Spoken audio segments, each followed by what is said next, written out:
Hi, everyone. Welcome to another chapter of Agatha Christie's The Secret of Chimneys. I'm Nicole from the Gettysburg Library, and this is Chapter 17, A Midnight Adventure. The inquest took place on the following morning. It was extraordinarily unlike the inquest as pictured in sensational fiction.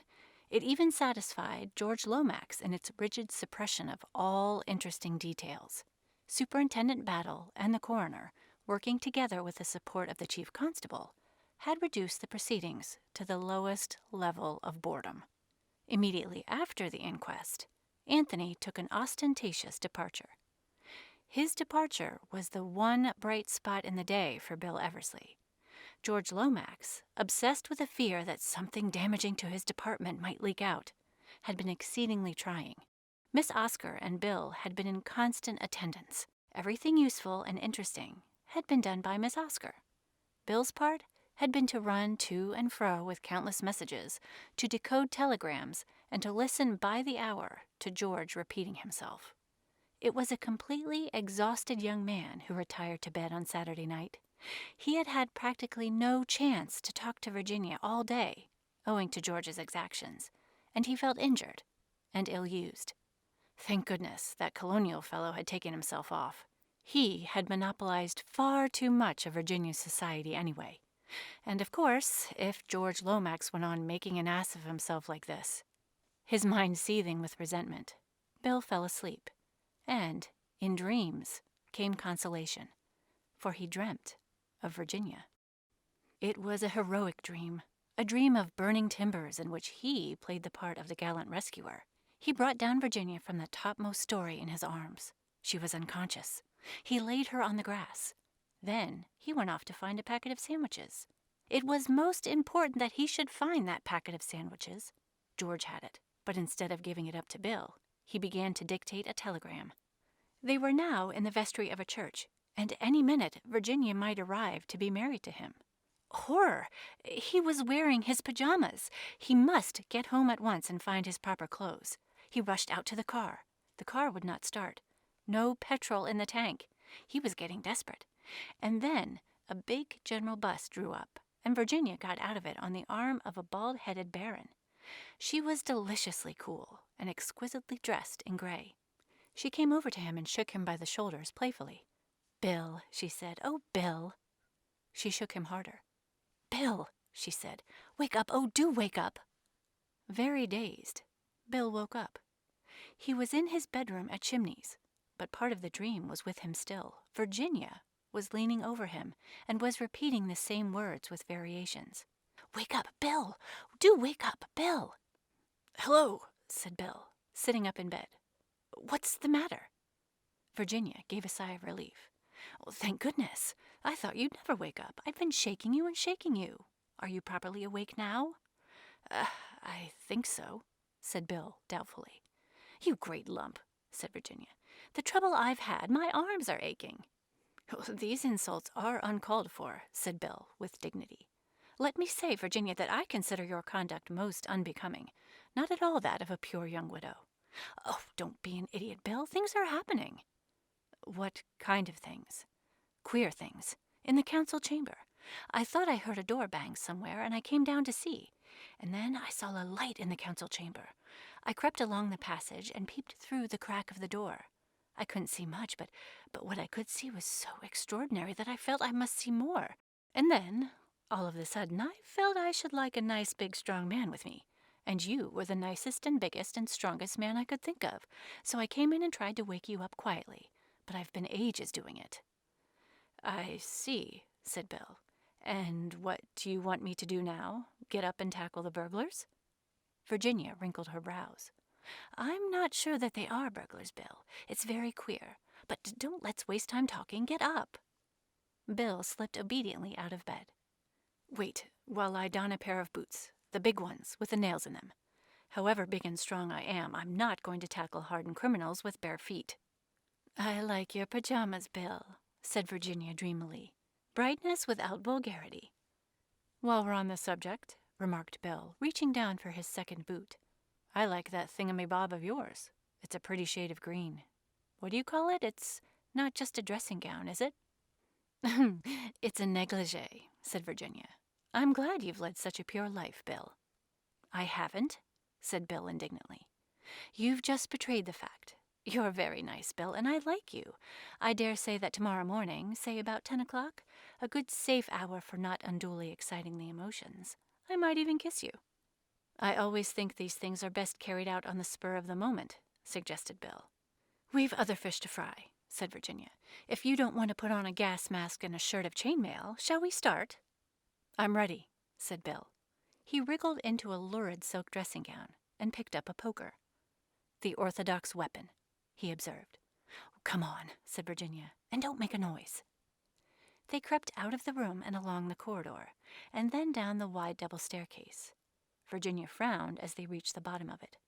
Those boots of yours aren't exactly domes of silence, are they, Bill? Nails will be nails, said Bill. I'm doing my best. You'll have to take them off, said Virginia firmly. Bill groaned. You can carry them in your hand. I want to see if you can make out what's going on in the council chamber. Bill, it's awfully mysterious. Why should burglars take a man in armor to pieces? Well, I suppose they can't take him away whole very well. They disarticulate them and pack him neatly. Virginia shook her head, dissatisfied. What should they want to steal a moldy old suit of armor for? Why, Chimneys is full of treasures that are much easier to take away. Bill shook his head. How many of them are there? He asked, taking a firmer grip of his poker. I couldn't see properly. You know what a keyhole is, and they only had a flashlight. I expect they've gone by now, said Bill, hopefully. He sat down on the bottom stair and drew off his boots. Then, holding them in his hand, he crept along the passage that led to the council chamber, Virginia close behind him. They halted outside the massive oak door. All was silent within, but suddenly Virginia pressed his arm, and he nodded.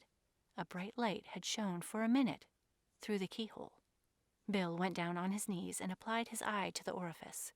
What he saw was confusing in the extreme. The scene of the drama that was being enacted inside was evidently just to the left out of his line of vision. A subdued chink every now and then seemed to point to the fact that the invaders were still dealing with a figure in armor. There were two of these, Bill remembered. They stood together by the wall just under the Holbein portrait. The light of the electric torch was evidently being directed upon the operations in progress. It left the rest of the room nearly in darkness. Once, a figure flitted across Bill's line of vision, but there was not sufficient light to distinguish anything about it. It might have been that of a man or a woman. In a minute or two, it flitted back again, and then the subdued chinking sounded again. Presently, there came a new sound, a faint tap-tap, as of knuckles on wood. Bill sat back on his heels suddenly. What is it? Whispered Virginia. Nothing. It's no good going on like this. We can't see anything, and we can't guess what they're up to. I must go in and tackle them.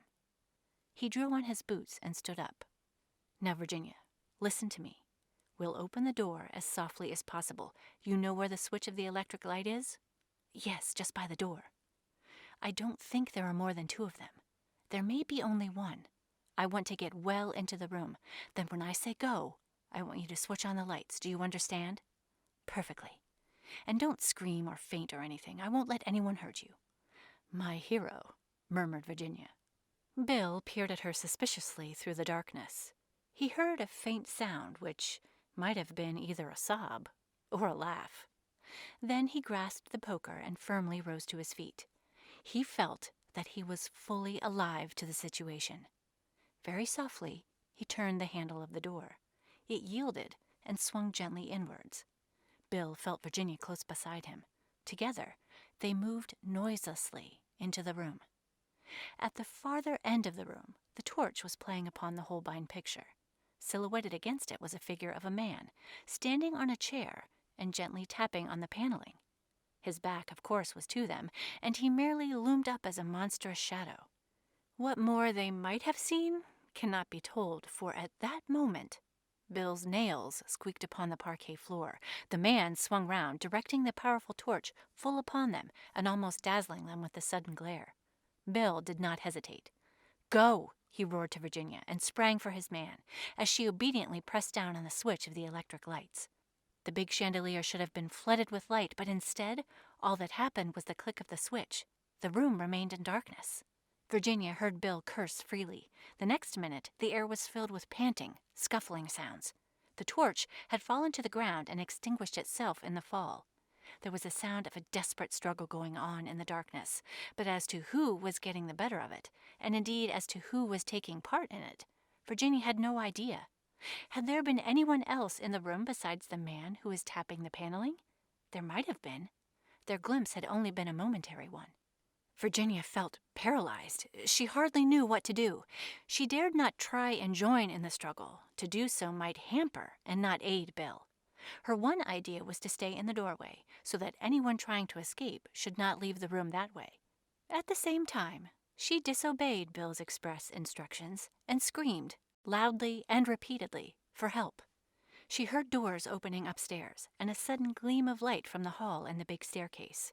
If only Bill could hold his man until help came.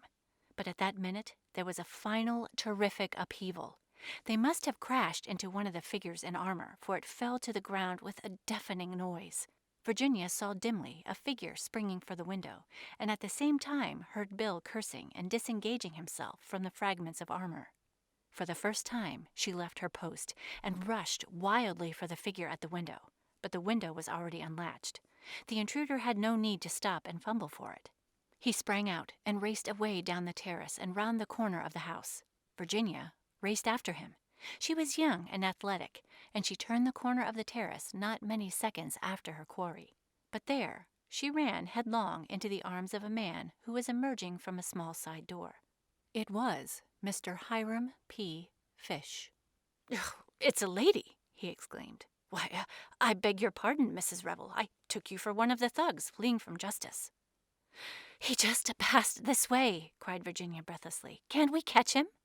But even as she spoke, she knew it was too late. The man must have gained the park by now, and it was a dark night with no moon. She retraced her steps to the council chamber, Mr. Fish by her side, discoursing in a soothing monotone upon the habits of burglars in general, of which he seemed to have a wide experience. Lord Caterham, Bundle, and various frightened servants were standing in the doorway of the council chamber. "What the devil's the matter?" asked Bundle. "Is it burglars? What are you and Mr. Fish doing, Virginia, taking a midnight stroll?" Virginia explained the events of the evening. "How frightfully exciting," commented Bundle. "You don't usually get a murder and a burglary crowded into one weekend. What's the matter with the lights in here? They're all right everywhere else." The mystery was soon explained. The bulbs had simply been removed and laid in a row against the wall. Mounted on a pair of steps, the dignified Treadwell, dignified even in undress, restored illumination to the stricken apartment. "If I'm not mistaken," said Lord Caterham in his sad voice as he looked around him, "this room has recently been the center of somewhat violent activity." There was some justice in the remark. Everything that could have been knocked over had been knocked over. The floor was littered with splintered chairs, broken china, and fragments of armor. "How many of them were there?" asked Bundle. "It seems to have been a desperate fight." "Only one, I think," said Virginia. But even as she spoke, she hesitated a little. Certainly only one person, a man, had passed out through the window, but as she rushed after him, she had the vague impression of a rustle somewhere close at hand. If so, the second occupant of the room could have escaped through the door. Perhaps, though, the rustle had been an effect of her own imagination. Bill appeared suddenly at the window. He was out of breath and panting hard. "Damn that fellow!" he exclaimed wrathfully. "He's escaped. I've been hunting all over the place. Not a sign of him." "Cheer up, Bill," said Virginia. "Better luck next time." "Well," said Lord Caterham, "what do you think we'd better do now? Go back to bed? I can't get a hold of Badgeworthy at this time of night. Treadwell, you know the sort of thing that's necessary. Just see to it, will you?" "Very good, my lord." With a sigh of relief, Lord Caterham prepared to retreat. "That beggar Isaacstein sleeps soundly," he remarked, with a touch of envy. "You'd have thought all this row would have brought him down." He looked across at Mr. Fish. "You found time to dress, I see," he added. "I flung on a few articles of clothing, yes," admitted the American. Very sensible of you, said Lord Caterham. Damn chilly things, pajamas. He yawned. In a rather depressed mood, the house party retired to bed.